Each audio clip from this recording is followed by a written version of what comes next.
La reforma tiene que poner al día los conocimientos. Por otro lado, tiene que hacer uso también de los adelantos en la enseñanza. Por ejemplo, hoy tenemos todos estos medios nuevos como el Internet, que pueden ser auxiliares muy novedosos y además muy estimulantes para los jóvenes y para los niños. Pero para que una reforma tenga éxito, los maestros tienen que ponerse al día todos los días, aprender lo que no saben, como el Internet, el uso de las computadoras, el uso de otros medios auxiliares. Sin ellos, sin atender a la reforma en serio, no se hace efectiva. Yo he visto, cuando experimenté unos libros de texto en los años 70, me encontré con que algunos promotores indígenas tenían ideas estupendas. Es decir, también depende de la entrega que tenga un maestro a su profesión, de realmente la vocación para enseñar. Eso le dicta a uno maneras nuevas sin que nadie se las enseñe, porque cuando uno de veras quiere transmitir el conocimiento, empieza a echar uso de unos instrumentos o de unos ejemplos que muestran que es una persona creativa. Yo creo que eso es lo que tenemos que también liberarnos un poco, que nos sirva de guía el programa, pero sin atarnos para ser mejores maestros. Pues yo instarlos a que la educación es la base de un futuro mejor, nada más eso. Considero que es una oportunidad básicamente y creo que el sistema educativo es una de las áreas del quehacer humano cuya dinámica es sumamente lenta. O sea, los cambios que se hacen en educación son cambios que surten efectos 10, 15 o hasta 20 años después. Entonces, una reforma es una oportunidad de tratar de alcanzar los tiempos reales en los tiempos educativos para poder lograr una compatibilidad entre el desarrollo social y de las tecnologías y el desarrollo educativo. Tratar de que los chicos estén empatados en su proceso educativo con el proceso natural de evolución de las sociedades. Como reforma, o sea, debe de haber un sentido innovador, en primer término, un sentido de presente y un sentido de pasado. O sea, si nosotros no somos capaces de reconocer las acumulaciones históricas que se han ido desarrollando en este país en materia de educación, pues podemos echar a perder lo bueno que se ha hecho y repetir los errores que también se han realizado. Bueno, el docente es uno de los protagonistas, ¿no? El primer protagonista es el aprendizaje, el alumno.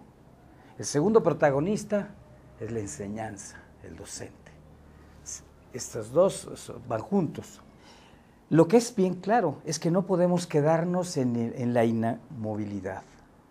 Lo que tenemos no está funcionando. Entonces, el hecho de haber tomado la decisión política de afrontar una reforma, eso ya es una ganancia. Creo que es una gran oportunidad la reforma para avanzar. No podemos, como decía yo hace un momento, no podemos quedarnos en el inmovilismo. Hay un escrito de Goethe que habla precisamente de que cuando tenga uno algo que hacer, hazlo, que todo se va a acomodar en favor de esa decisión. Y esa decisión ya se tomó, y eso es lo importante, que en México ya se tomó. Ya iniciamos el proceso, entonces ahora hay que enriquecerlo y hay que pensar en grande. Debemos de comprender que una reforma es una oportunidad de cambio y de transformación educativa. En ese sentido, la reforma debe de verse como una oportunidad de cambio y de transformación, tanto por lo que se refiere al modelo educativo, su sentido, su finalidad, sus funciones, Un aprendizaje fundamental de las reformas en América Latina es que los cambios en educación no se producen por sí solos. Se necesitan otros cambios en la sociedad, en la economía y en la cultura para que los cambios educativos se puedan llevar a cabo. En ese sentido, el maestro es una persona que se forma, se entrena, se actualiza permanentemente y realiza una tarea compleja en estos tiempos. Por eso hoy hablamos de los enfoques integrales de las reformas. Una reforma curricular es un dispositivo de cambio, es una condición, como decía yo, necesaria pero no suficiente, pero esto plantea la posibilidad de ir avanzando gradualmente. De lo contrario, será muy difícil pensar en una reforma que resolviera de una vez y para siempre todos los elementos que se necesita para avanzar. Por eso el papel del maestro es fundamental. Se trata de un proceso integral donde el docente debe de tomar una vanguardia muy importante y tener capacidad de apropiarse de la reforma educativa.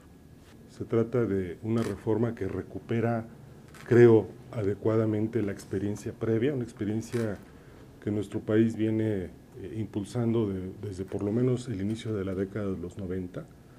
Hay muchas cosas que hemos aprendido.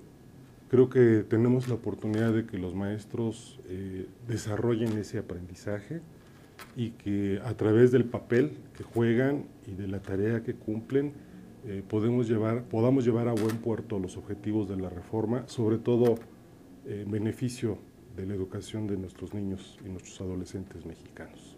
Todo proyecto de educación tiene que responder al momento social en el que se está viviendo. El elemento clave de una reforma es el profesor cuando está con su grupo de estudiantes y cuando el profesor logra traducir a actividades de aprendizaje de cada uno de los 200 días en el salón de clases, esas ideas, esas grandes ideas que orientan a la reforma en su conjunto. La reforma solo puede ser viva en el salón de clases. De otra manera queda solamente como un proyecto escrito.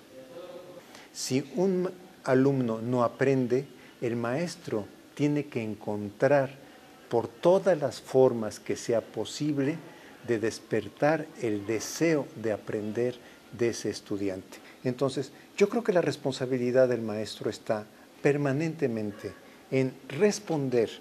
Su primera obligación moral es responder a sus estudiantes, que los estudiantes de México son muy diversos, si estamos en una escuela urbana, si estamos en una escuela rural. Entonces yo diría, el maestro siempre, no es que pueda innovar, los maestros siempre tenemos que innovar. Entonces yo lo que les podría recomendar es, recuerden por qué quisieron ser maestros y traten de todos los días en el salón de clases darle valor a ese compromiso que internamente asumieron cuando eligieron esta profesión.